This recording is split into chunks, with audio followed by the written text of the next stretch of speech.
What's up? Sergeant Major Seymour. Black Falcons. Black 9, right? That's Is right. it 9? The one and only in the It flesh. used to be 7. Yeah. Why did it used to be 7 and now 9? So somewhere down the political line, someone decided to change the 7s to 9 based off the rank. So if you notice, everybody named that are 9s are sergeant majors. Yep. So everybody's labeled 9 because of that. Your platoon sergeants are dang ESEP, so you're, yeah, okay. That makes sense. Took me a while to figure that out, though. Is that real, though? Or is this your... No, I just made that up. But it makes That was sense. slick, though. But That's it makes slick. sense. Yeah, but that's it makes sense, right? For sure, 100%. Where are you from? So originally I'm from Augusta, Georgia. Georgia boy for quite some time.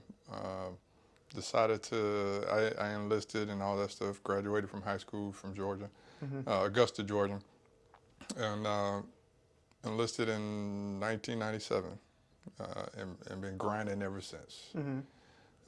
Since from the time I enlisted, you know, I was the old school one. I said, of course, I ain't scared to admit, you know, I was the one statistics of my own society. I ended up getting infantry, artillery, or cook. Yep. I said, well, I ain't cooking.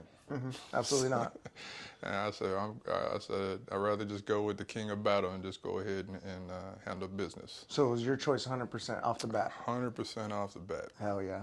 100%. And then, what was your first duty station? Fort Bragg, North Carolina. Really? Fort Bragg, North Carolina. Dang.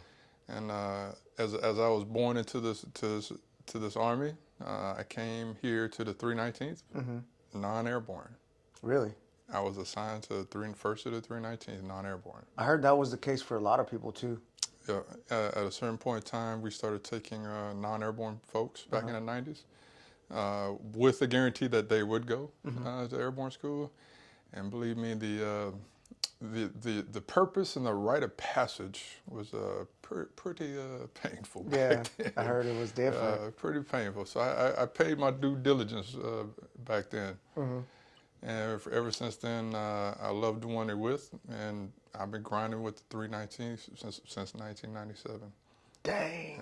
So my first break in service per se, 2016 I left, ended up going to Korea, learned the rocket artillery side of the house, which was phenomenal. At what echelon did you learn that at?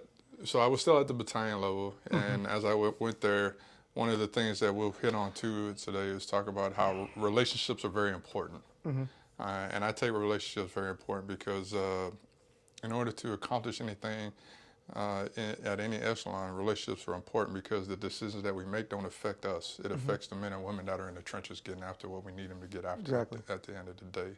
So when I ended up going to Korea, my battalion commander was my platoon leader when I was a section chief.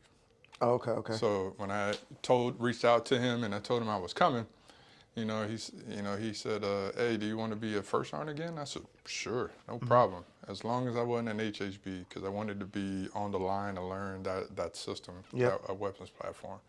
So I put myself through driver's training, ASPT, gunner's test, and table 6. And I was like, boom, this is easy. I said, I don't know what I was scared and nervous about. Yeah. But I was like, I got this. This is too easy. Then from there, they said, hey, we're going to make you a sergeant major, and I left there, went to Fort Bliss, and then at Fort Bliss they said, hey, we're sending you back to the motherland, the mothership, back to the 82nd. Yep. And I said, well, that's how it goes. Said, it is what it is. I said, hey, it's one way, and that's all the way. That's right. So hey, I was always committed to the 82nd from that day forward in 1997. Hell yeah, that's nuts. And so like I personally don't like when you stay at one duty station for so long. I personally think that you should have different operational knowledge. Like you should go learn how 119ers or a light and a heavy unit work, a mechanized unit work, because when you are, at a different echelon, you can better communicate how we fight, how we can help, and better sell our resources. Do you agree with that? Or I agree once, but at a certain point, as when you become in certain positions as leaders, you control your own fight and your own destiny, and you control your own career. What I mean by it, so how I talent manage all my um, platoon sergeants per se, and first sergeants, is that your resume is your SRB, Mm-hmm. and your SRB speaks highly of what you do for the organization. So if my grooming process throughout every echelon says 119 or 105, 105, 105, and I believe in you, and I switch you from one battery to the other battery, Mm-hmm. and now your resume says 105 and 155. Mm-hmm. So I'm kind of talent manage you within the grooming process.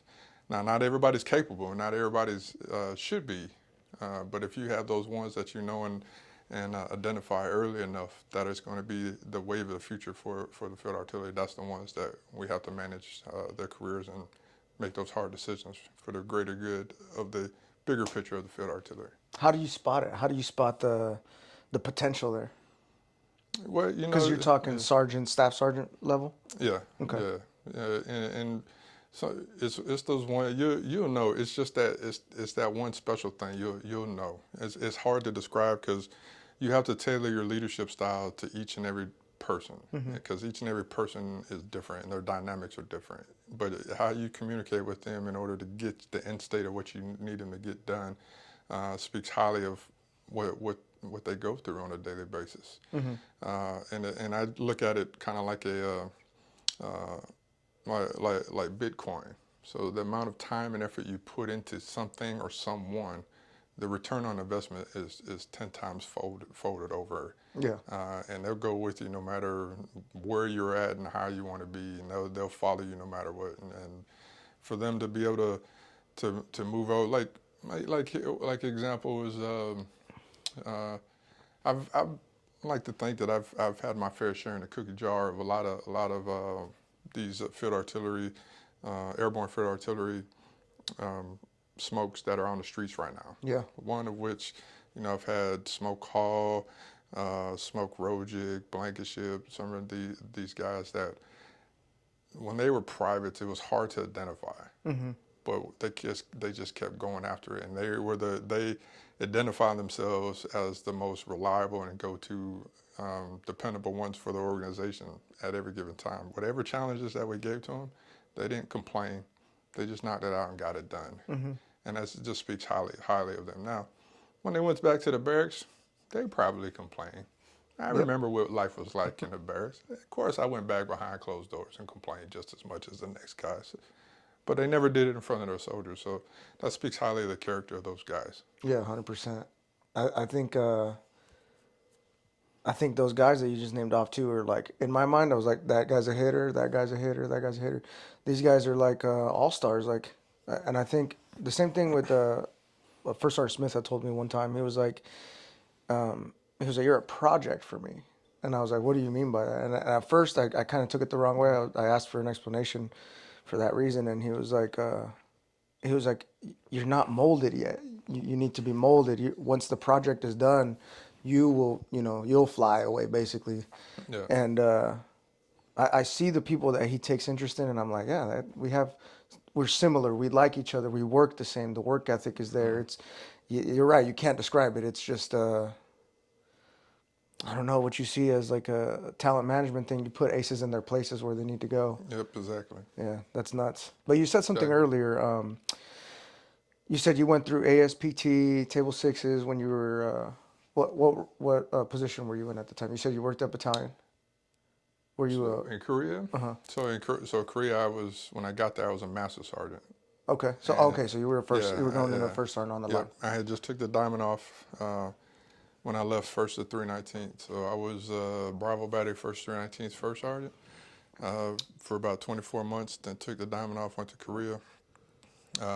Well, previously, before that, actually, I got selected to be Panther 3 November, actually. Okay. And I did Panther 3 November for roughly about 5-6 months, and then I left to Korea. But when I was there, I was just brand new to the team, the new kid on the block. Mm-hmm. So I had to establish myself, and what I like to believe is that I always remember where I came from mm-hmm. and where I started from, and that was being a trooper down in the trenches. I'm no different than the next person, because what I believe in at the end of the day is that if we all get buried in Arlington, our tombstones are the same. So just because I'm a higher rank, that doesn't mean I get higher privileges than you, because my tombstone's going to be the same at the end of the day. Yeah.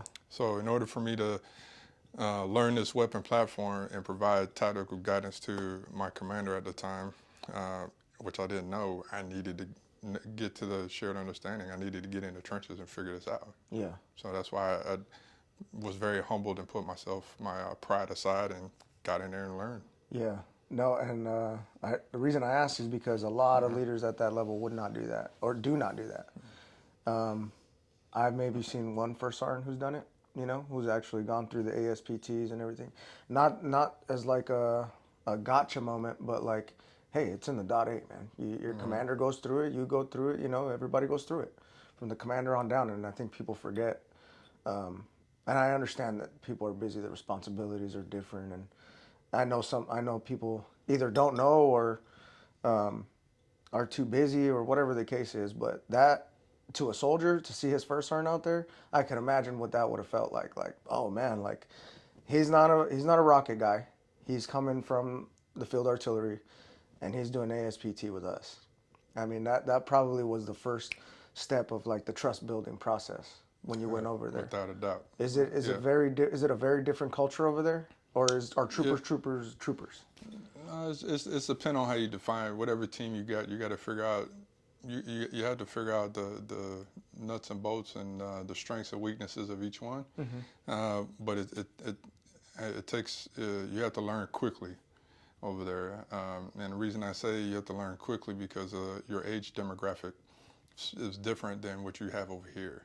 Your age demographic over there, it ranges from anywhere between 18 to 24 years. First duty station is Korea. First duty station away from home. You have no support system. Horrible, by the way. Yeah. So your risk factor is a lot higher over there because you're having AIT privates be gunners, right? So you're asking an AIT private who has no experience in troubleshooting, no experience in manual gunnery, anything.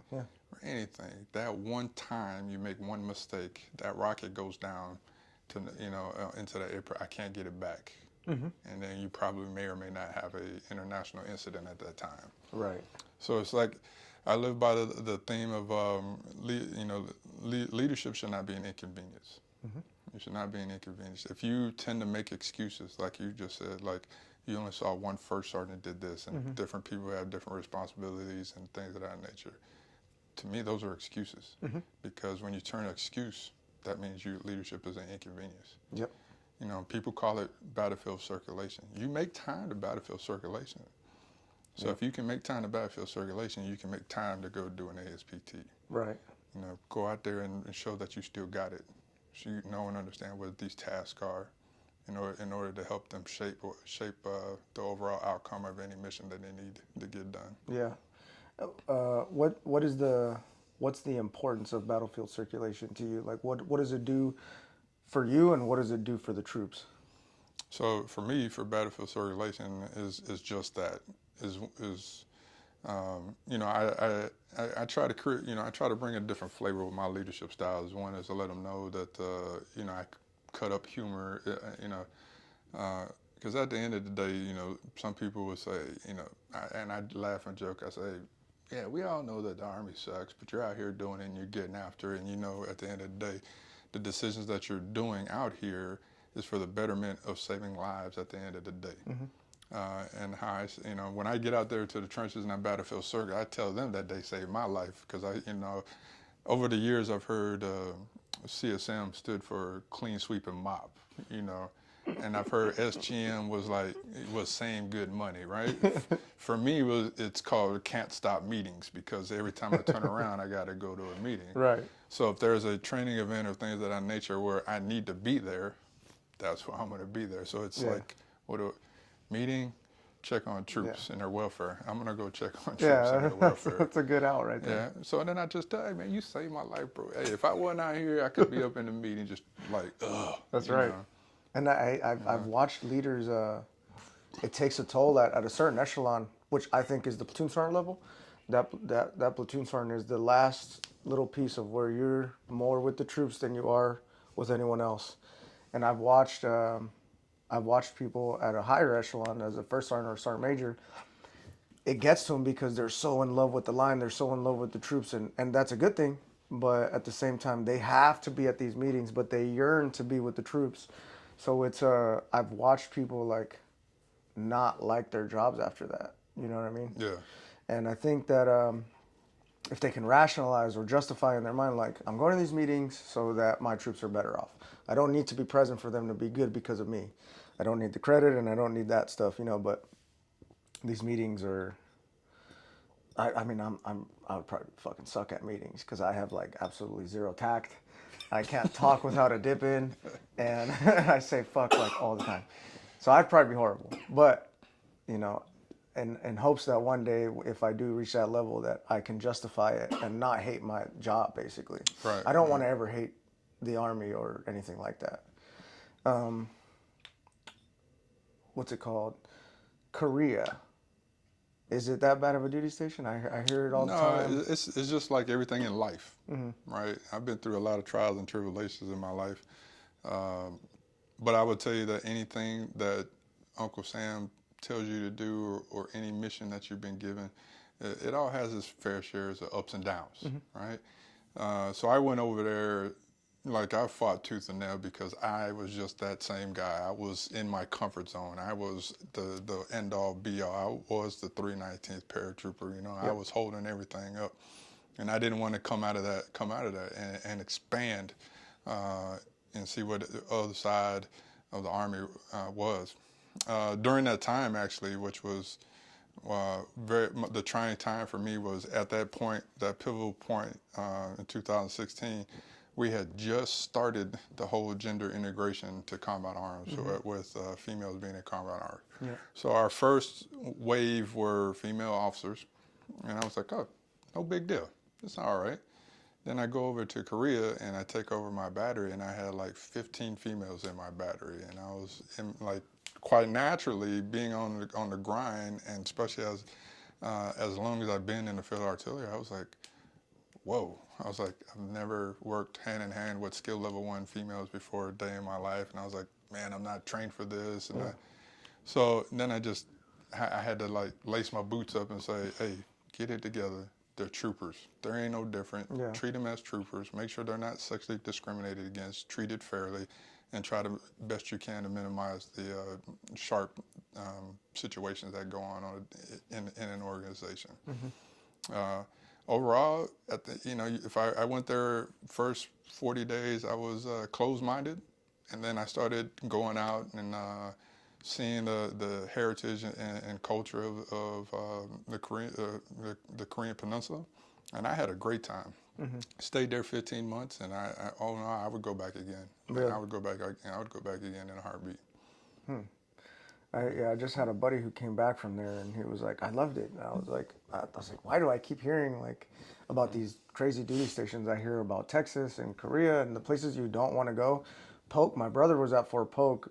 He was a platoon sergeant in Pathfinder Company, and he fucking loved it. I was like, what? Like, everybody's like, oh, fucking Fort Polk sucks, but because we only go there for rotation, you know. So everybody fucking hates Fort Polk and Geronimo, but he fucking loved it.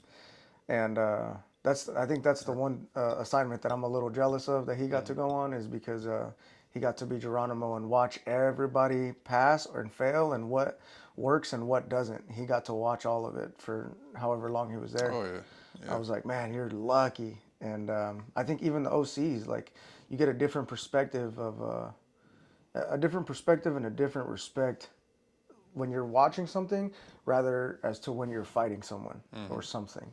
Like, if he was an OC, he would have gotten a different perspective than the platoon sergeant fighting the enemy, which would be us. And he's like, oh, okay, see, this did not work. Yeah. And I feel like that's so invaluable. Like, it's so important to have in your repertoire to go into like a first sergeant position and be like an OC, like Right. to just, or either an OC or something along those lines where you get to watch something like that. I think it should be like a prerequisite to go be in those positions. Like, you should have seen different units. how they fight, you know? Right. What do Right. you think about that as far as like your career path? Do you think it's No, very important? it is very important. It's similar, like you just said. So another example I would say is uh, when you're in the trenches, everybody always talks about those guys, them guys, the ones that sit in the head shed in the headquarters. And when it's your time to come off the line, and you don't want to go off the line, because nobody, let's be for real, nobody wants to go off the line. Yeah. Nobody wants to go to the staff. Nobody wants to work at the staff, right? Uh, when you go to the staff, you have now just became that guy, Yep. right? You're the one that they're talking about now, right? It's like now, how do you have, knowing that type of mindset, how do you change that? How do you change the mindset and the persona, the perception of what the staff really is, right? Presence. Yeah. It is that. But just like you have, what I use that term of put your hand in the cookie jar. Like the first time I got myself into the staff, I was like, man, I'm out of my realm. I don't know where to inject myself. And then one day I heard, hey, we're gonna do 6 platforms on one heavy drop. And I was like, whoa, whoa, whoa, whoa, whoa, whoa, hey! Sick. I said, no. I said, let's talk about this real quick, right? And then Yeah. when these certain opportunities arise for an organization to have 6 platforms, right? We got to look at the greater scheme of things, which is at the end of the day, it revolves around people, and it revolves around manning, right? It's like we just can't give X amount of platforms to one battery or things of that nature. We got to dig down and figure out the troops to task and things of that nature, and who can actually execute these types of missions. And what a lot of staff members don't know and understand is the number of hours that goes into rigging one, and the number of resources that it takes. So I always use the term of man hours and manpower. So that's what a lot of the analysis portion from the experience of someone like yourself who was to go there, you can provide that fidelity to the staff. Yeah. Somebody who's never been a 13 Bravo had to rig a howitzer, and Right. right, that makes sense. Because again, that's the decisions that they make don't at that echelon, which is the staff, don't affect them. It Yeah. affects them down here. Yeah.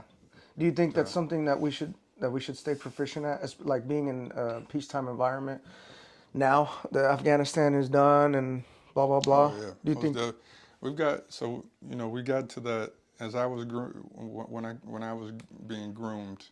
We had our own allocated Air Force wing here, and we were turning and burning all the time. So we were very proficient paratroopers and very proficient airborne artillerymen. So that was very, very, that benefited us. And then now we got into a timeline with global war and terrorism, things of that nature, and the shortage of pilots and aircraft and things of that nature. Now we're risking proficiency versus currency. And you may or may not have seen at certain times where you may have that, hey, we got a platform, we're going to do this, something will happen, and they say, hey, do you want to scratch the platform or do you want to scratch the jumpers?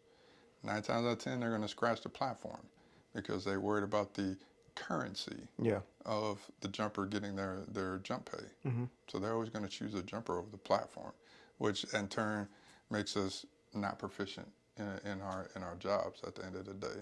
Yeah. As we transition to the peacetime Army, yes, we need to get back. Everybody always talks about, hey, we got to get back to the beginning, to the roots, and things of that nature. But when these opportunities arise, we have to make them valuable and make them work for us, because we don't get those platforms as much as we used to. Yeah. I think that, like, going back to the basics, like at the paratrooper level, at just the foundational level of the Army, I think people don't know how to soldier. It was amazing to me when I first got to the division, where I was a pretty brand new sergeant when I got here, and when I was in 10th Mountain, we would train not just the artilleryman portion, but we would train the soldiering portion, and to a T, we were really good at it. And I was lucky enough to have team leaders and squad leaders and chiefs and gunners who were they were just so experienced and really they did it really well where they balanced being an artilleryman and being a soldier and brought it together really well. Uh, And I think bringing that mentality is going to be something that's critical, like to the people who, you know, we're transitioning into the peacetime period. We have all this experience. We need to keep it. Like you guys need to be here so that we can, you know, we can train. Because if we have a bunch of people who have never been in combat or don't know how to train and you know have never had any experience doing so, we're gonna train the wrong way, or we might not see things that other people might see with the experience and whatnot.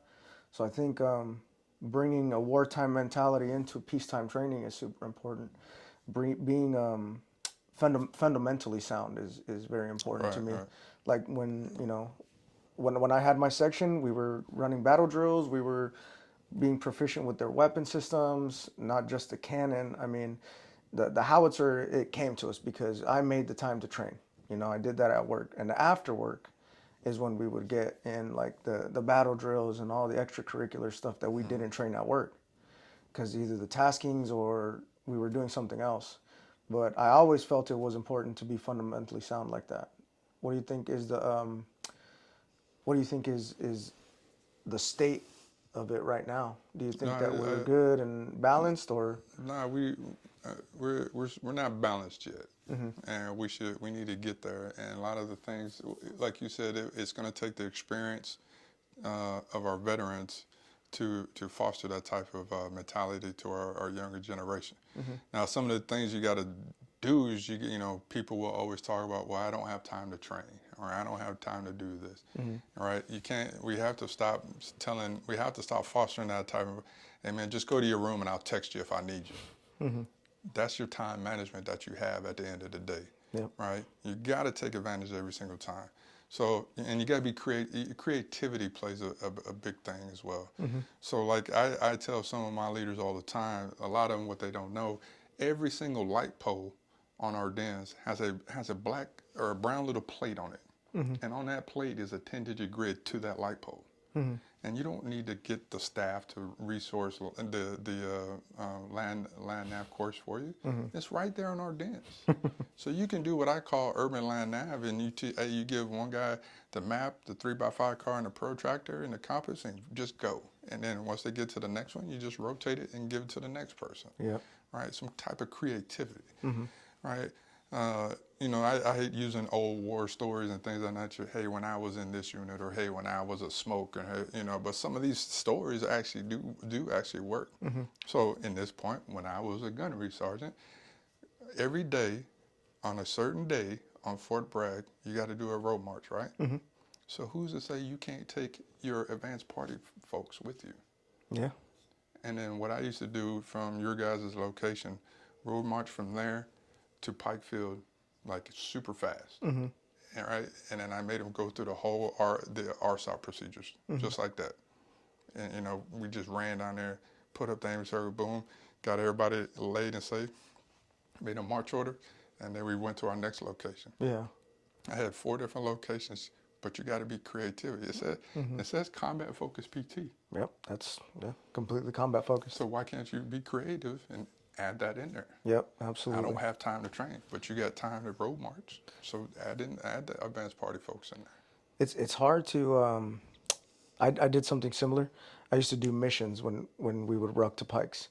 So we would do, you know, we would get in a wedge and walk through the back of pikes, and somebody would get hit. We'd call up a 9-line, carry them. You know, I'd do this with my section, but I did it because I cared about their training. Yeah. How do you? I mean, you see it all the time. You see leaders that don't give a fuck. You see leaders that they're not engaged or don't want to be engaged. They're there for the 9 to 5. They're there for the paycheck. They're E5s. They're not sergeants. They're E6s. They're not staff sergeants. How do you motivate your peers? Yeah. So going back to what. Oh yeah. So going back what you're talking about on how do we mentor our peers and our subordinates in order to basically get off their 4 point of contact in order to do their damn job is a struggle that found over a lifetime. However, I came up with this whole leadership philosophy that I don't know if we'll discuss today or maybe another one, but what it really boils down to is when you find out the dynamics, right? When people say, you know, the second step in my leadership philosophy is learn, right? And the learning part is not just saying, hey, where you from? You're married, got kids, got a dog, where you staying at around here, right? You got to dig deeper into it, right? Because once you learn the dynamics of the person, everybody's dynamics are different. They may or may not have grown up with, you know, one parent, divorced family, grow up with their aunts, uncles, things of that nature. The way a person operates and functions at work and way they look at, and you look at them and you observe them, there's something that makes them tick, right? And you know, there's certain ones that you can just wail on and just get in their butt all the time, and then there's some that if you get in their butt, their body language changes, and they start going backwards a little bit. But they'll still execute what they want to execute. But then, you know, you're wondering like, why? Why are they operating like that?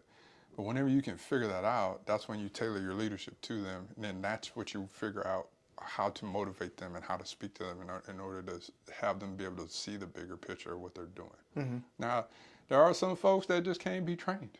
Yeah, But, I agree 100%. Yeah, there are some that just, you know, you try your hardest to give them the benefit of the doubt. You try your hardest by taking up your personal time and you try to go on there.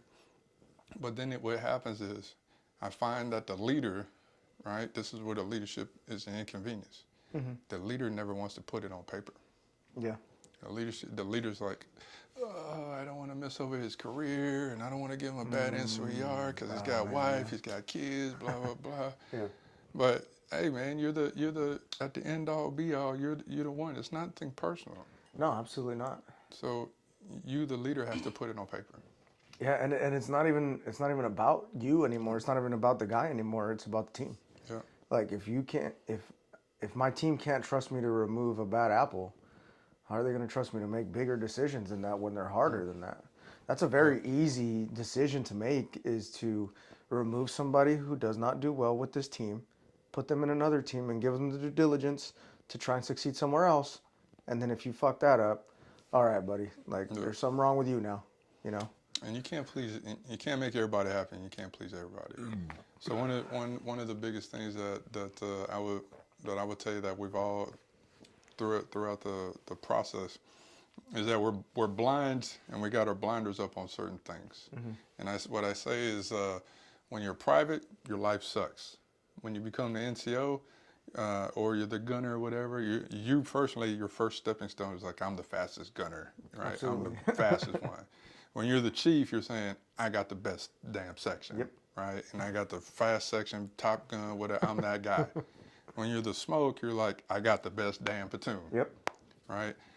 So when I had that aha moment at one point in time is when I stood behind the gun line and I watched all my guns shoot.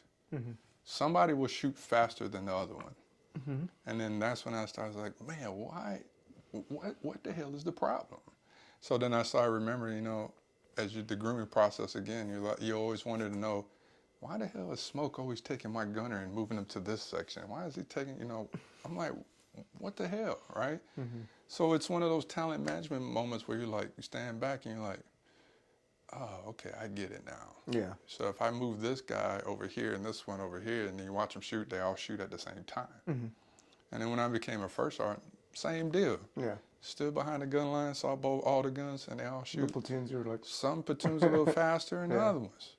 So I'm like, okay, let me switch a little folks around. But at this time, I didn't switch the soldiers because in the beginning, I switched the soldiers. It was the soldiers, yeah.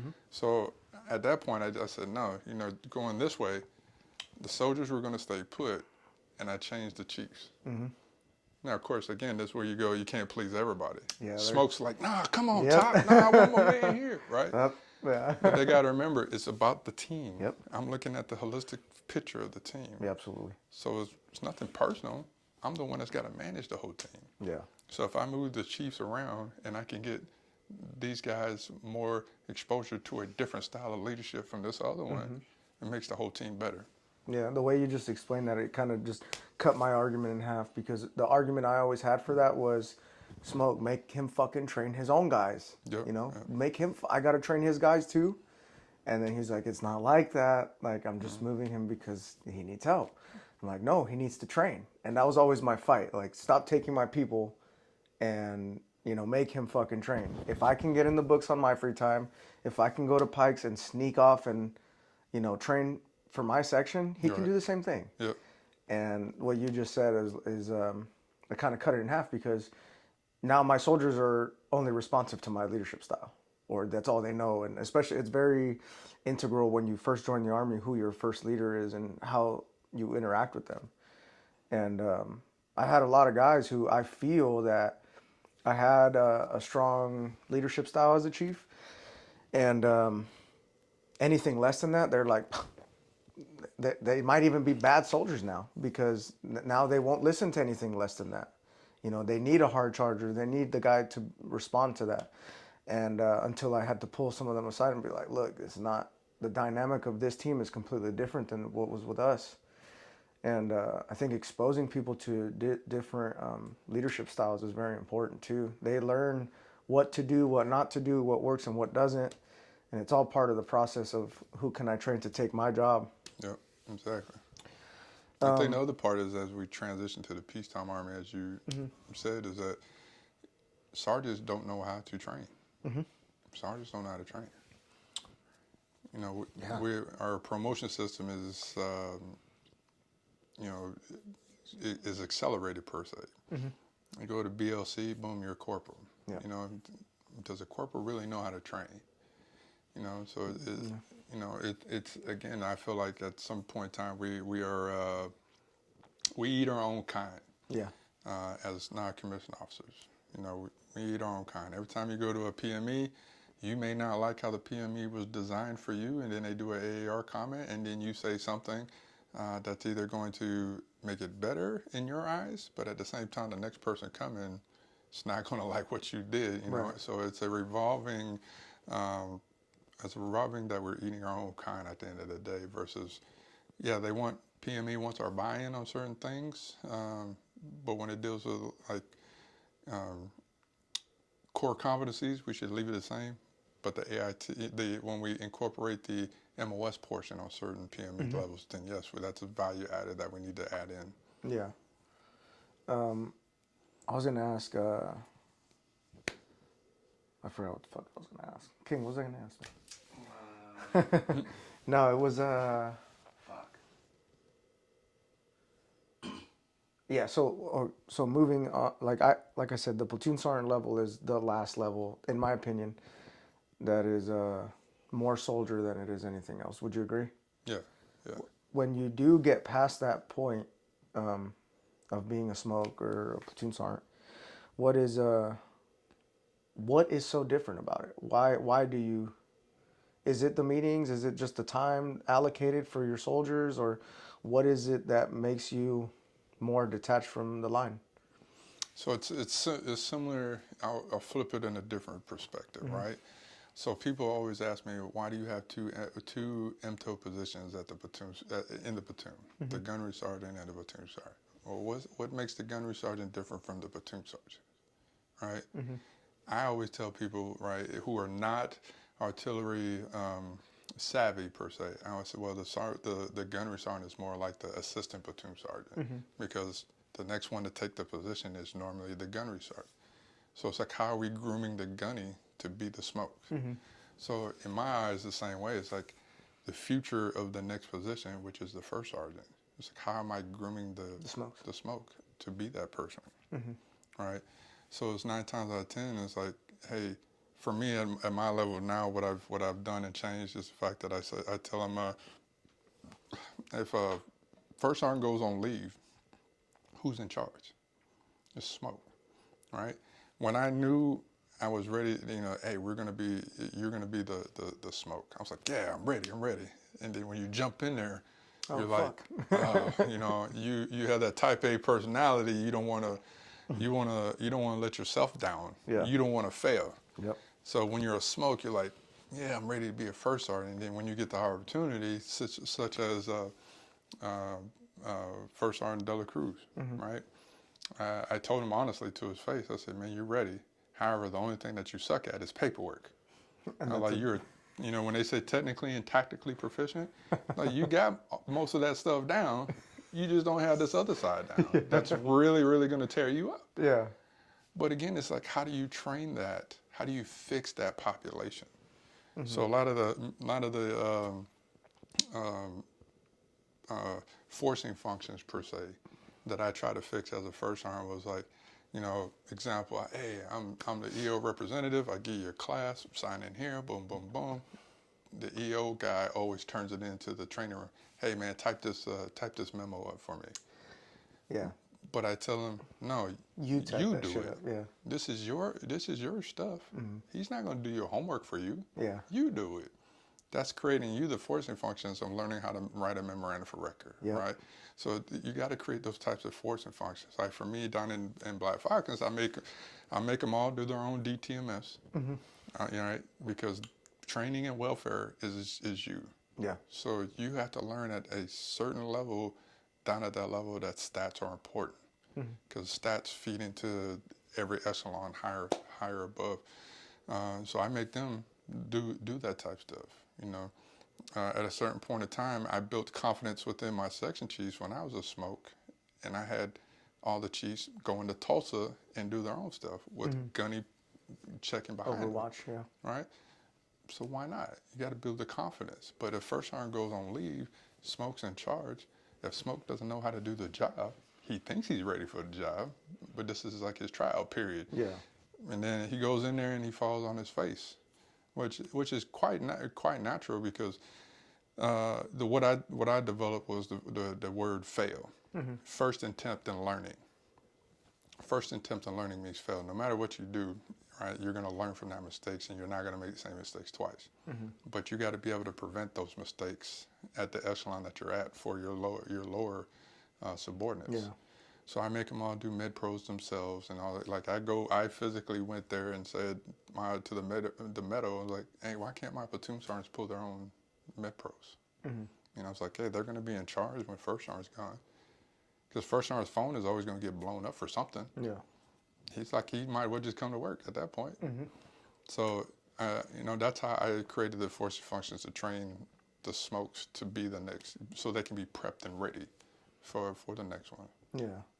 That makes sense. So like, and I didn't even, when I was a gunny, I didn't even think about it. Like, it was just update -4s. Yep, they're updated now. I'm gonna do it. And then it wasn't even like a thought of like, I should bring the chiefs in to train them. It wasn't like that. I would do it in the field because it was like, oh, okay, yeah, this is a training environment. But in garrison, it was just something that needed to be done. But when you get away from that style of like, there is only one environment to train in or learn in, I think you can grow as a leader. Like everything is a training opportunity is what I realized. When First Sergeant Anderson came in, I met him for like 2 minutes and he taught me something. It was I can see the impact of a seasoned first sergeant and a first sergeant who was brand new, and I can see the difference of mentorship, and I think it speaks a lot about him as a person as well, but a person with passion about the job and about the people is going to do a much better job regardless, right? Oh, yeah. But like, well, see, here's the same deal. It's like, so Command Sergeant Major retired Jacob. He was a senior smoke in the battery. I was a junior sergeant first class, and I was his gunnery sergeant. yeah, But the sergeant major at the time picked me over him as a junior sergeant first class to be the battery first sergeant in first of the 319. why? Who was the sergeant major? There's a sergeant major retired Peyton at the time. Okay. All right. Again, this is the relationship part of.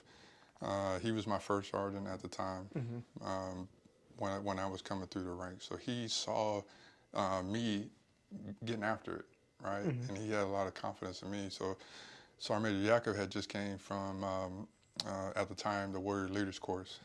He came from the NCO Academy over to us right in time to deploy. So he didn't really know him that much. But since we got back to the garrison environment, he had chose me over him. knowing that he had more confidence in me at the time. And then Sergeant Major Jacob ended up getting selected to go to be the branch manager at the time. But I was given an opportunity, and I took it. And I remember the first time that I told the Sergeant Major, I was like, Sergeant Major, I'm still trying to figure this out on the fly. I'm an acting first sergeant. He was like, ain't no acting about this damn ass chewing I'm about to give you. So I was like, roger that. I'll never use acting again. I said, this is my battery. I take full responsibility. Yeah. So ever since then, I never said acting. I took full responsibility at any echelon, any job position I got. Yeah, I feel the same way when I was filling in. You know, we'd be in the field and they're like, "Where's It wasn't even a question. Like, where's Smoke Duran? Where's Smoke? And I was like, I felt like a way about it. Like, don't call me that. I was like, no, this is my platoon. I'm the platoon sergeant. That's it. That's what it is, and that's what it's gonna be. But it's interesting to go to the next echelon. And I feel that when people think that they're ready, I think they are ready. I think like when you know you have the confidence because you're not everybody, but when you have the confidence and you're a good soldier and you're confident in taking that next step, I think you are ready. But I think what you're ready for is different than what you think. You're ready for the challenge. You're not ready for the job yet. You're just ready for the challenge of the job. Like you're ready to learn. You've figured this one out. You're ready to learn this one. That's all it is. I think when people are like, yeah, I'm ready for it. I think people are like, all right, well, do it. And then they fail. And then they're like, fuck, I thought I was ready. No, you're ready. It's just you need to learn how to do it. Yep, exactly. So, speaking of taking the next higher echelon, KD time for sergeants and staff sergeants as a section chief specifically, right? Yeah. What's the difference? I think that, and being a sergeant chief as well, that you're more driven as a sergeant when you're a chief, because I wanted to show the staff sergeants that they weren't shit. Yeah. Do you agree, or what is the determining factor of HRC wants you to be a hard stripe staff sergeant for this amount of time? So it's kind of a touchy subject, I would say. So we always we eat our own kind, and we haven't figured it out.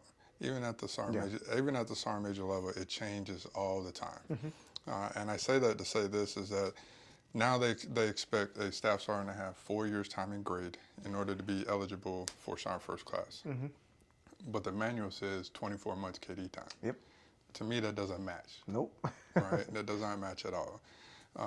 So in my honest opinion, the 12-month mark, you're still figuring it out. The 24-month mark, you're just getting into the groove. You got it, yeah. Right? You're like, just getting in the groove. So I personally feel the more time that you have at a certain echelon, at the E5 or E6, whether that's, if you got 3 NCOERs as a section chief, that's perfect before you move on, because I'm like, 4 years, 2 years KD, no, what am I doing for the next 2 years? Because before you even come on orders at PCS, you really technically gained another year in that position. Yeah. So why not change it to 3 years before you come on assignment to do a TDA assignment? Yeah. So you, theoretically, in my eyes, you should do 3 years KD time before you move on. If you're the sergeant at that level and you're the chief, it should count credit. You shouldn't worry about the staff sergeant like that. I strongly believe that if you got picked and you're doing the next echelon job higher for the Army and you're being successful in those positions, by all means, it should count. You should get credit for that type of stuff. Yeah, absolutely. Some ways, Army doesn't look at it that way. Yeah. I feel that the Army in my opinion, I think the Army only counts it and gives you the credit per se. They say on paper they do. If you're the staff sergeant in the sergeant first, like you're the platoon sergeant, then boom, you got credit. You know what I mean? Then you can move on to something else. If you're the E5 for the staff sergeant, yeah, you got KD time, but you really, theoretically they won't look at you for a TDA assignment unless you're a staff sergeant. You know, so it's like, again, it's not balancing out Right. per se. But yeah, I just think we need to revamp the whole thing to where it reflects that you need 3 years KD time before you can move on to something else. I completely agree. At 2 years as a section chief, we had just come back from deployment, and I was like, oh, I was really getting good at it. Like, fuck. Yeah. And then, but it was so exciting to be able to take the gunnery sergeant position. I was like, oh, okay, yeah, let's do it. I always looked up to my gunnery sergeant when I was a private, so being able to do the job was like one of my big milestones in my career. Yeah. But 3 years, I think, would have been, it would have been like irritating because I feel like it would have gotten not boring, but repetitive. Yeah. But I think a section change-up would have been good. You know, like, okay, you did it, now do it with something new. Let's see if you can still do it, and then at a much faster pace, and learn while you're doing it, basically. Yeah. Black Fox. No problem, fucking. They would have to honor it. I'll fire you, bro. What's it called? Staff Sergeant KD time is what we just talked about. That's right. Freaking. Oh, this one's good. So, First Sergeant Smith, compliments of, asked, how do you bridge the gap in the generational differences when the technology plays such a factor in troops? So, like, I came in at a time where technology was about to be a factor and is now a very big factor. And you said you were in the 90s where it was absolutely not. So how do you bridge the gap of the soldiers who are now more connected to their technology and to somebody who is not? How do you build the trust and communicate? Yeah, so that's that's a very good question. Thanks, First Sergeant Smith. So what I would say that, as a, similar to what you had said earlier, you can't teach an old dog new tricks. However, some dogs can be taught new tricks. So in order to stay relevant in today's Army or today's society, when society changes, technology changes. And when technology changes, people change. So you have to stay relevant amongst all that stuff. Like example, I can even remember back in the 90s when AKO first got started. And I was like, man, this is stupid. I'm not going to do this. Yeah. I even remember when SSD first started. And I was like, I'm not doing this stuff. But then I was like, if my mentors and everybody who's in my same rank demographic is thinking the same thing, and I don't change when the Army changes, because the Army's changing with society. If I don't change with it, then I'm going to be left behind. Absolutely. So again, I always try to do the same mentality. Is that I even remember when 119er was just 119er, didn't have any alphabets to it. Yep. Right, and it went from to the Alpha 1. I've been through every phases of that. Right, even before there was even no digital capabilities on it. So even similar to like T10, T10 changed with technology and society and things of that nature, because a lot of people don't know, average soldier back then was like 150, 180 pounds. Technology was maybe like 50 pounds. So the T10 can handle that. Then you had fast forward technology, people, GNC products and things. Average soldier comes in about 200 sometimes, 200 pounds. Technology, another 100 to 200 pounds of technology on top of you that you wait upon when you jump. So you have to stay relevant amongst the times. So information dissemination, which is all our social media platforms and things of that nature, of getting exposure and getting it down to the user hands. Because back in the day, it was like you'd walk out, oh damn, I forgot my wallet, or hey, I forgot my keys. Nobody thinks about wallet and keys anymore. Everybody thinks about the phone. Where's my phone? Yeah. Right. Everybody thinks about the phone. Right. So if you always stay in that mentality of, right, every single person has a phone. That's the level of relevancy that you have to be as a senior leader in order to get to that point. In order to get down to the user. How do you feel that is that's impacted among like combat situations? Like, You know, I think that we get so used to the technology in garrison that when we're deployed, they're like, oh, we can't use our phones, or you know, and then the communication is like cut in half, basically. How do you override that? Yeah, that's definitely a difficult one. I mean, heck, even on this last deployment where um, electronic warfare played a big factor because we were getting jammed a lot on on our certain weapon system platforms per se. But again, it goes to the end user where my generation and I would even put First Sergeant Smith in that generation, that we are the last of the dying breed. In order to keep up with the digital and the analog of going degraded, it's dying. It's dying, and we have to still keep up those reps. Yes. Sets and reps are very important. So, in my battalion, yeah, we come in digital, but in the position improvement phase, I make them put up the column meter and I make them put up the one aiming circle out there just to make sure, another layer of safety, another layer of check is still out there so Absolutely. that we can get those sets and reps in. Because at a certain point in time, the end user, which is the commander at the lowest echelon, has to make a decision if a certain percentage of their combat power is not working digital, then they have to go degraded. Yeah. And we don't have time to wait to put a column meter up and do all this. So Right. I make it a part of the 20-minute drill of position improvement that they did and place those items out there just to stay relevant in there. I have somewhat of the opposite. Well, first of all, I'd like to touch on how you combat the communication thing. Is fuck, I forgot the word for it, but I'll explain it. I just forget what it's called. There's a word for it where, a certain leader on ground has the commander's intent and knows exactly what to do and makes the on ground decisions, and he is removed from higher leadership. I forget what it's called, but when the leader has that mission intent and the commander's intent and can carry out any decision making based on that intent, the communication it can be minimal, because you know that leader understands fully what needs to be done. Yeah. And he's going to carry out the mission to a T, and how he sees fit, depending on the on ground situation. But going degraded, oh my goodness, I hate how much emphasis is getting put on the digital system. I have sort of the opposite approach of, I think we should be training so much more on degraded, and if we get digital, it's a luxury. It should be a luxury to us, in my opinion.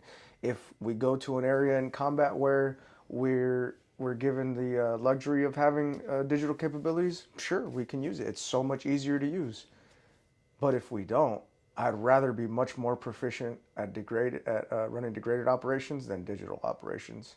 What's your opinion on the training? I mean, I agree. I agree with you on some of that, but at the same time, it's like, in order to minimize collateral damage on the other side, we got to have what type of munitions in order to do that. Precision guided, yeah. And that's digital capabilities Absolutely. that our near peer adversaries are jamming us with. Then we got this whole multi-domain task force, where a lot of that has to do with space and satellites and things of that nature. So Yep. a lot of that digital aspects ties into to that stuff. Again, where I think we still need to work at is in that digital realm, because our coalition partners cannot tie into our systems per se. Now, I totally agree that I always say, once you go light, meaning light artillery, once you go light, you will always be right, which means 100% training on degraded operations, right? That is foremost the bedrock of what artillery is, Yep. and that should be first and foremost instilled in that person. I think a table 6, in my eyes, should all be, in my opinion, if I was king for a day and I wrote the manual, 5 and 6 should be all degraded. 12 and higher should be digital. 12 and higher should be digital, because that's where you go into a different echelon of fires. Yeah. At that point right there. Is what I believe. Yeah, that's a good point. I mean, you start looking at 12s and higher. You start looking at something different, completely different than the piece itself. Um, and I know the new red book. It says that degraded operations will still be done, but it's on the platoon sergeant and Mm-hmm. things of that nature. It's not going to be a table 5 requirement. Yeah. But Good job, Sean, on rewriting the red book. absolutely, um, I to talk about that real quick. Uh, Mike Goff Thompson was he was very adamant about being by the book on it. There was no good idea fairies involved in it. He took everybody's input on it and ran it, by the numbers of doctrine, and was like, "Yep, this is the product." But I also think doctrine is wrong, where I don't think it should be on the platoon sergeant. It should be a forcing function of. I mean, how easy is it to write a memo and give it to the master gunner and say, "Yeah, we did degraded operations. Sure, we did a degraded emplacement. Here you go." Yeah. That a lot of people are going to do it because a lot of people don't have um, what's the word? It's a prime example of leadership is an inconvenience. Exactly. They're not going to make the time to go out and train. Exactly.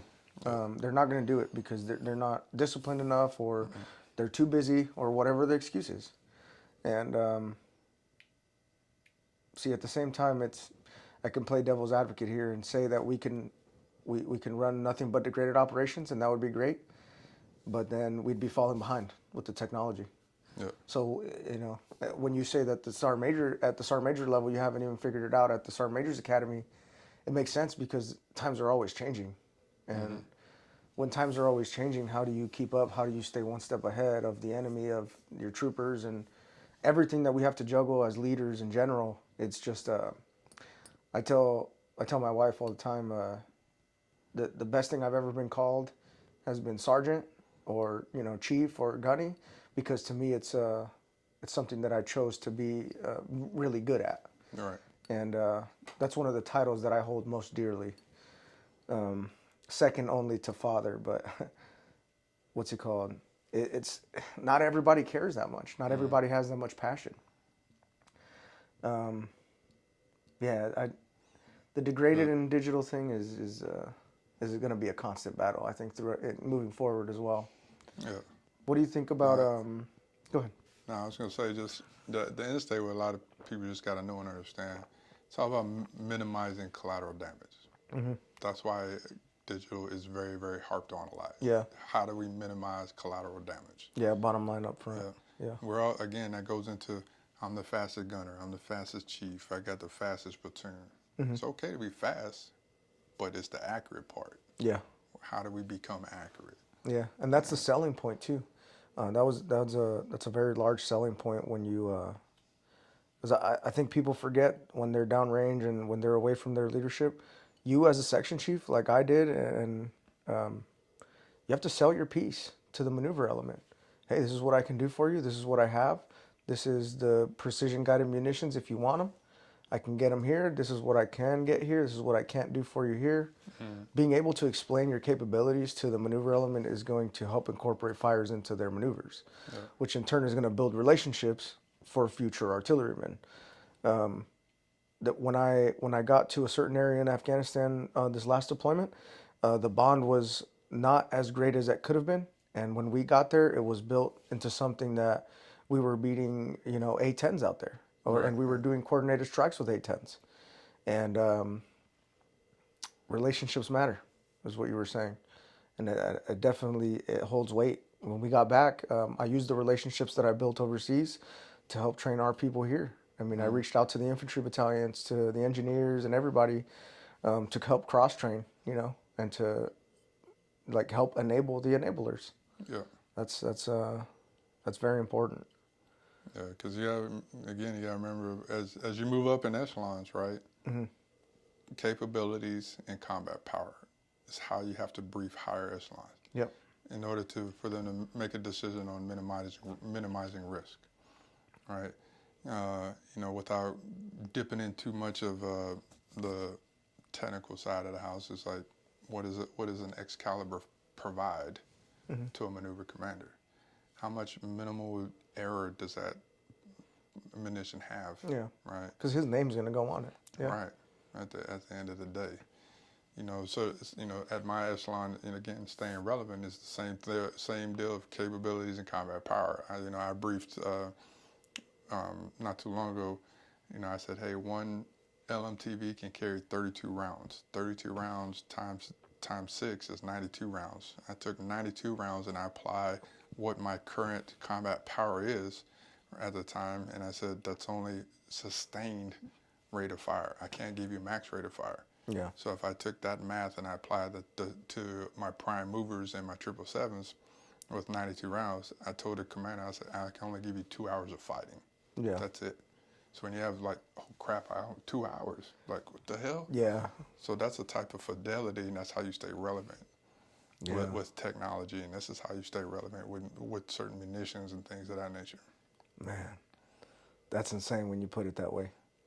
I think, communication is the biggest factor of combat power, man. When you explain it to somebody like that, you only have 2 hours of fighting. That's a big sentence to say. Because we're in we as the field artillery, we're in the business of saving lives. Yeah. So you have to explain it that way. Yeah. I can only give you 2 hours of fighting. Man. Because after that, people die. Yeah. What moving forward from artillery, like what do you think is going to be the friction points here, airborne artillery specifically, is personnel. What do you think moving forward, what can we do to keep our good leaders, and as far as like retention, how do we, and even maybe into the suicide problem, like how do we keep our people and keep our people happy? How do we keep them here in the community? All right. So for me, from that standpoint, is I've had and shared my story multiple times, is that I personally have had my fair share of demons, which have led me down multitude different avenues, different roads, and different methods of trying to kill myself.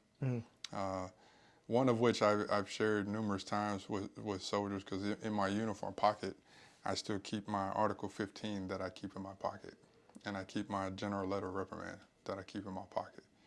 And I show that, and I share that with troopers, is the fact that I show them, I say, hey, I'm not perfect. I made a bad decision. But the end result is, I ask them, I said, do you know why I got this? And they said, no, I don't know why. And I said, okay, well, here's why. One goes back to the dynamics of the person. I grew up with my mother. My mother was my end-all, be-all of everything. I'm the oldest of the family, and she was going through ovarian cancer. She died of ovarian cancer. She passed away at 45 years old. Living in the barracks, paid all utilities, mortgage payment, and all that. These are my first time life things that I was having, and I was like, as an E5, like, what in the world? Yeah.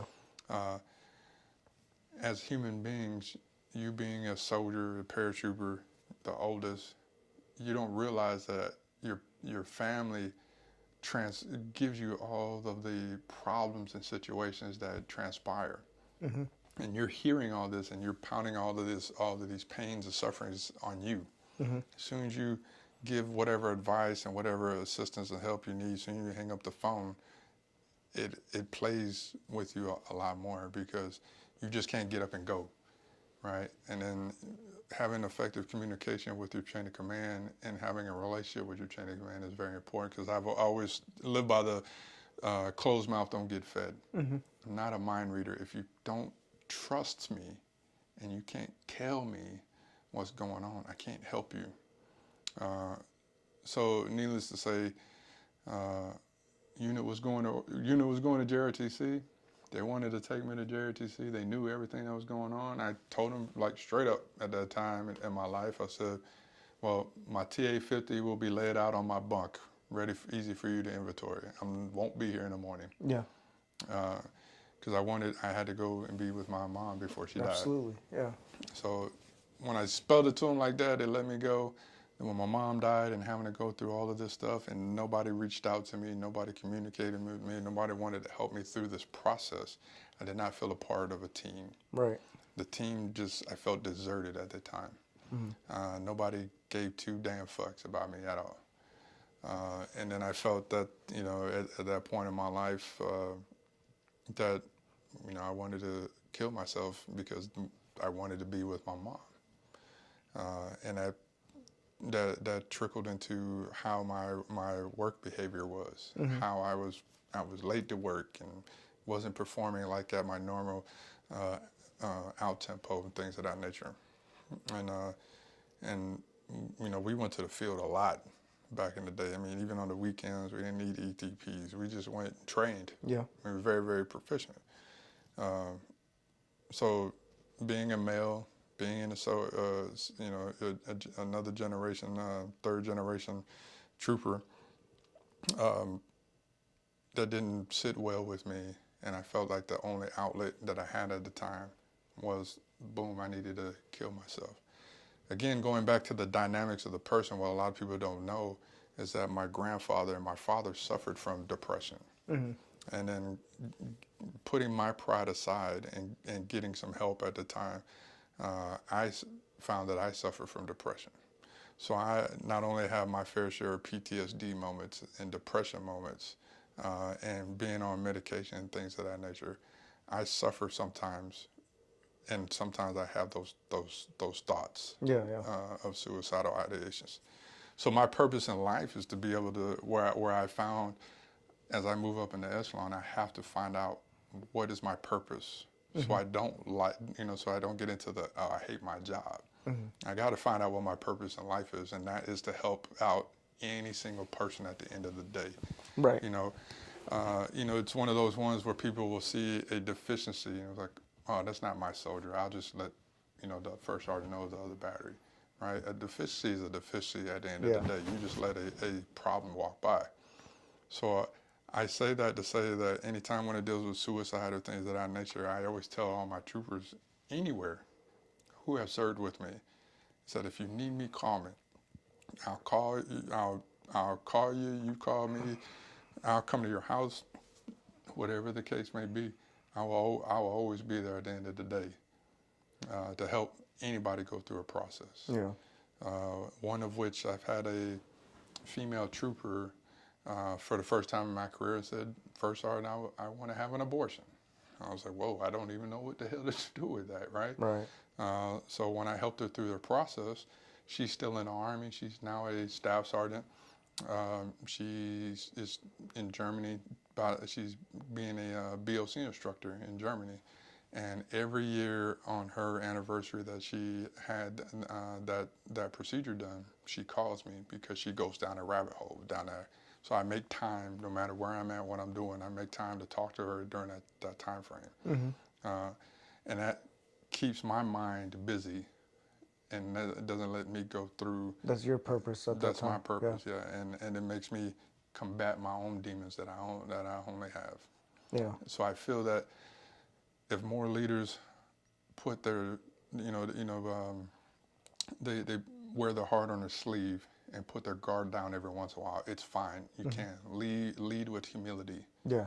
Right, and put your guard down every once in a while and share something that's maybe not the proudest moment in your life. Yeah. And you might find that connection between two people that you'll be able to, like, if you have a connection with this trooper because they went through the same situation that you did, you would be amazed on the end result of what that trooper will give you at the end of the day. Yeah. Being able to relate to somebody at the human being level. Yeah. Yeah, I think that's very important.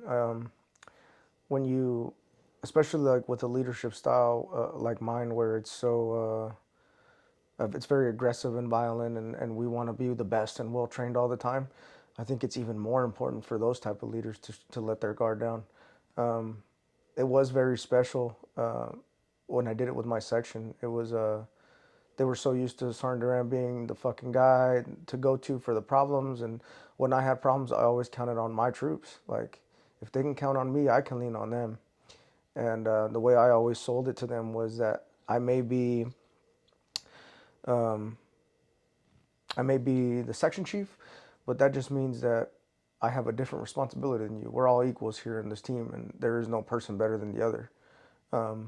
And as people, I can say that, you know, my entire section they were my brothers, and I was able to count on them, and speak about my life. And when you do that with somebody, it builds a relationship. So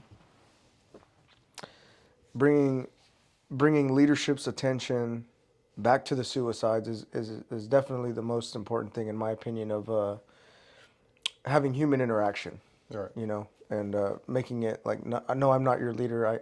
I can also be someone you can depend on at these times. And that's how you, in my opinion, that's how you keep our people in house. Yep. You make them feel like they're part of a family. So what made you stay in the army, just in general, so long? People. Yeah, People the at the end of the day. relationships. Yeah. It's not more so not the relationships. It's just it's more so the pay it forward concept. I've had my fair share of great leaders, great mentors. Then I've had bad leaders, but I've had my fair share of bad leaders. At the end of the day, what it revolves around for me to stay in is the fact that I could tell and see that the Army would change. And some of the changes and some of the things are good and some of it's bad. But at the end of the day, when the Army changes, it always revolves around the bedrock, the foundation. It's the people. And people at the end of the day. So for me, the pay it forward concept is what kept me in, is because when it is my turn to take the boots off and step away, I want to know and have that feeling that I've done every single thing that I could possibly do to assist and help anybody. And I've always had this concept of if I can reach one, I will mentor one. And if I can reach one, mentor one, I will teach one. And that one will mentor 5, and it multiplies. Yep. So I always feel like, for me, my return on investment is when people invite me to a promotion ceremony, or somebody invites me to an award ceremony, or re-enlistment, doesn't matter, whatever the case may be. Just the simple fact that I got an invite goes Means a the world. long Yeah. way for me. Like I don't get rewards, and I don't get awards and decorations for the fact of the number of people that I've assisted to make master sergeant, sergeant first class, whatever. It's for them to take the time and invite me and say that I'm coming. That means the world to me. That makes me feel that I'm relevant. Yeah. Not even in the military, but makes me feel like I'm relevant in this world. Even for them just to give me and I don't ask for it, but even for them to give me a shout out during their speech means the world to me. Yeah. That makes me feel like that I've made a significant change, a significant difference in the Army. I made a significant difference in a person's life, Yeah. and in a person's career, who in turn will pay it forward to somebody else. Absolutely. Yeah, I feel the same way. I've lately, since I'm leaving loyalty and leaving the 82nd, I've had a lot of, and then after deployment, everybody was leaving and everybody said their goodbye speeches, and it's like these motherfuckers were trying to make me cry. I was like, oh, damn, stop, not in Yeah. front of the troops. But it meant so much that they just said, I'd like to thank my chief. Thank you for, it meant so much. And when I did my little going away thing, oh man, it was one of the hardest things I've had to do emotionally, just because I had to say goodbye to the people, that I've known and worked and watched grow. And but in the end, I just told all the soldiers, like, I'm confident in leaving because I've worked with all these people and I'm confident that they're gonna help you, Yeah. Yeah. and we're gonna leave something here for you all, and it may not be, it's not up to hire to make your experiences great. It's not up to anyone but the guys around you. This is what it's Yeah. about. But Just like for me, it's like I told you the story about the legacy versus the hero. It's like, for me, the pay it forward concept. When I help somebody, and when they're just having a dialogue and they're talking crap amongst each other, and my name gets brought up in a conversation, that lets me know that my legacy lives on forever. Right. You know, people throw Sergeant Major Yakup's name in there, right? Yep. His legacy lives on forever because of the time that we've invested into the people. Yeah, absolutely. You know, that's to me is the win. Mm-hmm. You know, you can ask people to this day if they say, "Oh, you're an FA guy," or when were you in Bragg? You know, Mm-hmm. and then they'll be like, "Hey, do you know Sergeant Major Yakup?" Or "Hey, do you know Sergeant Major Seymour?" Yeah. That's the type of legacy that he and I have fostered over the FA community. Yeah. People associate the 82nd with him and I, Yeah. right? Absolutely. And that's what I feel has kept me in for a very long time. And you both have been other places too, which is the crazy thing. Like, I had a guy in ALC. Sergeant Major Jacob was his. He was a sergeant major in the 101st. Yeah. I was like, man, you know Sergeant Major Jacob, and he was like, yeah, he was my sergeant major, and I was like, dang, this dude had an impact on him. This guy from who knows where, you know, and from the 101st, non-airborne, and then someone from the airborne community knows the exact same person, has an impact, you know, or sees the people that he's had an impact on, and then it's amazing to have something like that. I think that's the goal in life of like not the awards, not the accolades, not anything else, but the relationships and the legacy. That's the goal. And not freaking. I did want to talk about your focus on. I mean, you've been from the bottom to the top as a field artilleryman. So your focus as a private, you know, it seems pretty self-explanatory. You do the job that is explained to you to the best of your ability. You know, you hope that your leaders know what they're doing and what they're talking about, and you trust them enough to take your focus and your objectives from them. When you're a sergeant, a staff sergeant, you start going into the training of it. What should your focus be as a sergeant, a staff sergeant? I mean, here in division, it's pretty simple. You have the 82nd 8, right? You have that guideline from the division all the way down. This is what you should be training on. But if you did not have that, what would your focus be as a non-commissioned officer, a young non-commissioned officer at that? What would your focus be on training at that echelon? So at that echelon, you know, it obviously it varies at different echelons and at different organizations. So I always preach you know, we always preach the concept of LGOPS, right? But that's, to me, that's a title and a theme. But what is when you peel the onion back, what does that transpire to? So it's kind of, an LGOP to me is similar to how we do a DZ mission, right? When you do a DZ mission, you get there, you're piecemealing a section together in order to get after the end state, which is we need to provide fire support for the brigade maneuvers downrange. But you're piecemealing an LGOP together, right? So it's the relationship between platoon sergeant and platoon sergeant in order to ensure that both training guidelines to meet the end state of the battery, which is tied into the battalion's end state for the brigade, is being met and driven. You just can't have two platoons on two different wavelengths. They have to be interchangeable and have the same training glide path at the same time. So that I tell people that LGOPs, paratroopers, arrive on a drop zone lone and unafraid by themselves. When they hit that drop zone, they already know and understand what the commander's intent is, what the mission is. So they form together in their little groups of paratrooper formation, and they move up to the objective. That's the culture that we need to get to. Now we preach that culture, but as leaders, we have to be able to say, which one do we change first, climate or culture? The ones that we can affect fast and furious is the climate. You change the climate, that drives the training that will reinforce the culture of what we're trying to get at any echelon. The sergeant level, the technical aspects of the weapons platform is what you need to get to. The staff sergeant and sergeant first class era, all right, that's going into the technical um, technical and tactical portion. The sergeant level is more the technical. When you get on it, that's the tactical portion of it. And then anything above that is more of the organizational fight of how, where you need to focus your measures at that point, and your leadership and your concept at that point is more organizational driven on how do you sustain the fight. People talk about beans and bullets, right? Well, that's sustainment.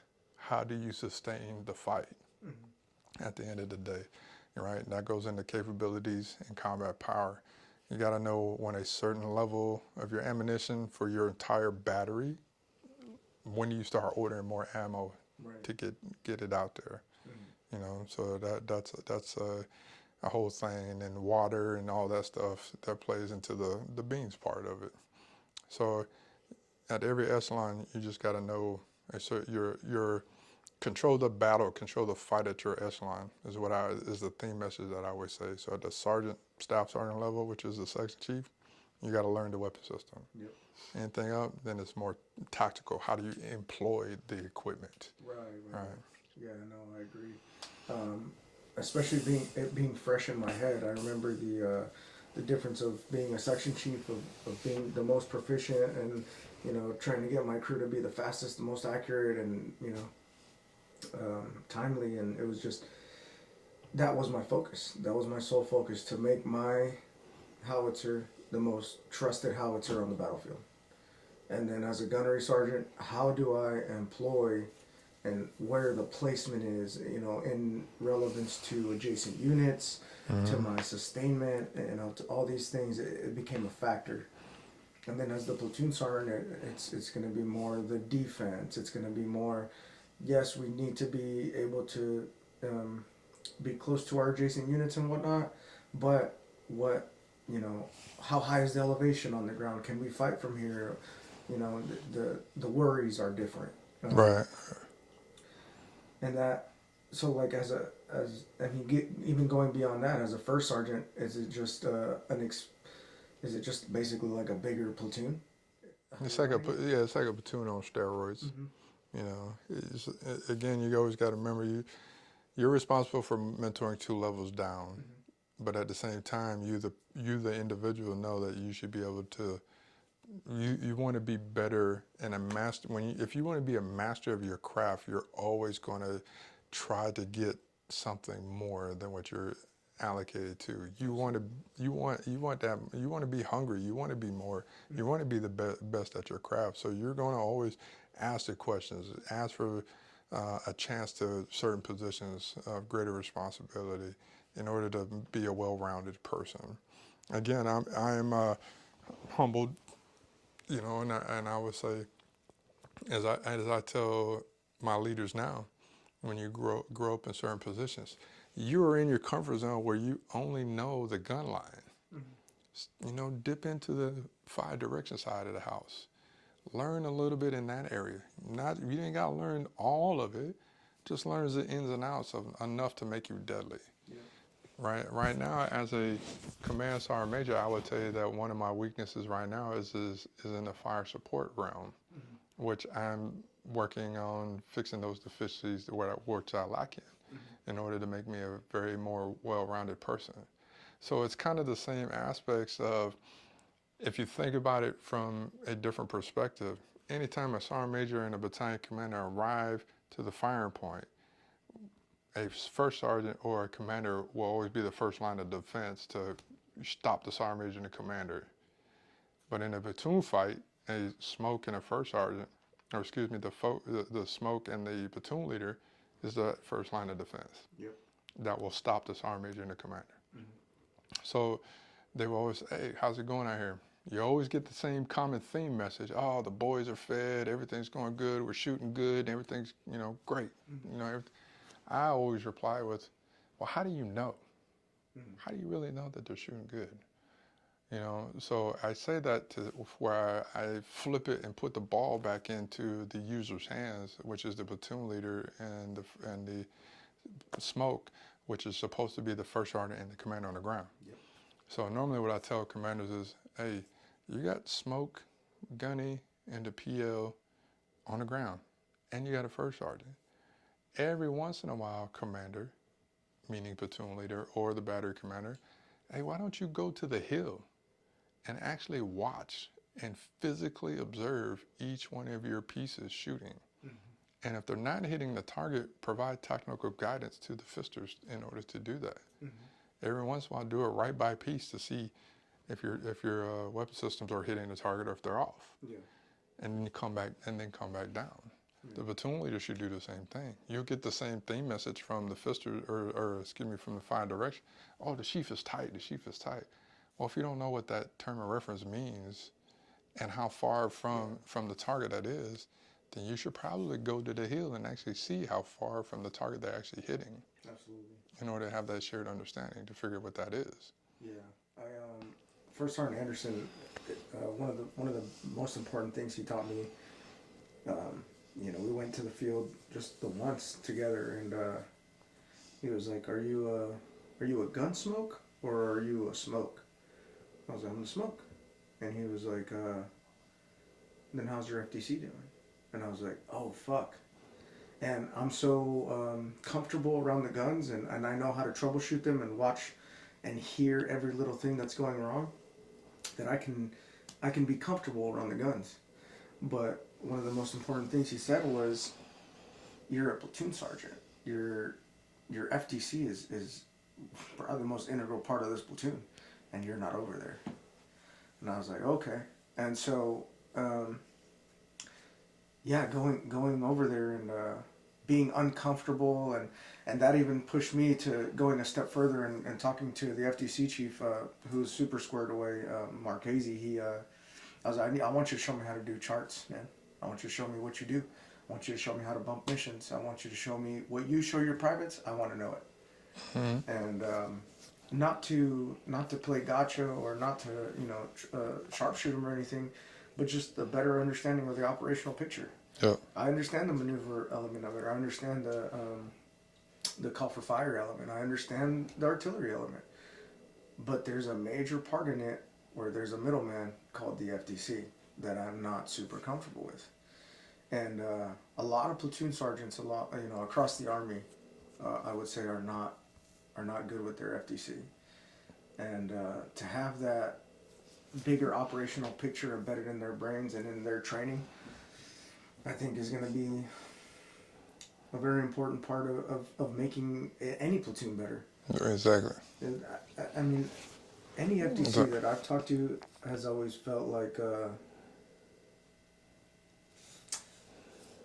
not that we mean to do this, but they always feel like maybe a little left out from the platoon, from the gun chiefs. And I've always wanted to fix that, and because our FTC chiefs have always been really squared away.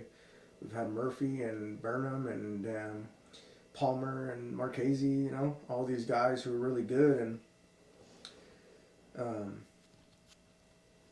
to unintentionally leave them out of the platoon is a problem. So it's something as a platoon sergeant as I'd like to fix as soon as I go to the position.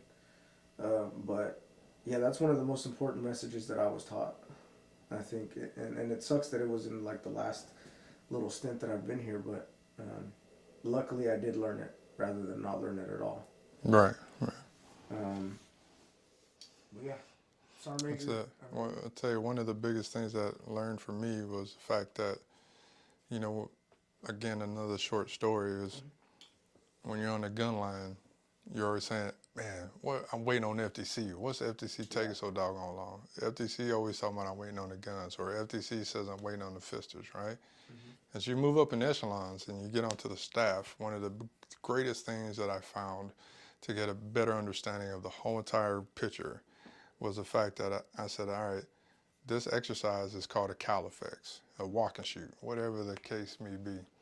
So I walked the lanes with every single maneuver company that went out to the impact area. Mm-hmm. And every time I was like, oh yeah, we about to shoot. And here I am like, man, what's taking so long for us to shoot? When I'm on the other side, I'm like, I'm about to die. I'm waiting on artillery fire to come, but I'm about to die. But our echelons below us do not understand when it called deconflicting airspace and things of that nature, of all of the other things that transpires and how many layers it takes for somebody to actually pull the trigger and say, yes, Roger, shoot, send it. Before that, that's what a lot of us don't understand. That's why we need to come out of our comfort zone to learn these different echelons of fires in order to better articulate it down to our lower subordinates for them to understand the bigger picture and what's going on all the time. Absolutely. I think that was one of the biggest moments that I had as a chief, where I actually knew personally the infantrymen I was shooting for, and I was able to bring them to my section and be like, hey, this is the communication factor that we're missing here. If you don't have that communication with the maneuver elements that you're shooting for, I mean, it takes a little bit of the rush out of things, you know. Yeah. I found that I was a little bit faster, I fought a little bit harder, and I could do with a lot less when I knew the people on the other end of the tube. And then my older brother, who was like a father to me, is an infantryman. So, at any point in time, I was like, it could be my brother out there. And I would always explain that to my section, but on this last deployment, I actually knew the observer. I actually knew the squad leader who I was shooting for. And we met the team guys who we were shooting for. So having like a face to the picture, it was a little bit different. Yeah. It put some hustle on these motherfuckers. Yeah, exactly. Yeah. But no, Sergeant Major, we appreciate having you here, and Hey, I appreciate you having me. Yeah, I had a great time. no, thank you. All the wisdom, that comes from being a command sergeant major in a field artillery unit, and hopefully, people can get something out of this, and can learn a little something, and have gotten to know you better as a person, and understand that, even a sergeant major is not an enigma. Is you're a human being and can be approached and with any type of problem. And I think that having passion at your echelon means a lot to the lower enlisted folks. And I appreciate that. yeah, for sure. Okay, what episode is this? Is this 4 or 5? I think it's 5. Yeah, it is 5. Well, 4 or 5. Jump, fight, die. It's definitely 5. Yeah. Black Make sure y'all hit that like button. for sure. Thanks, Sergeant Major. Appreciate you. Oh yeah.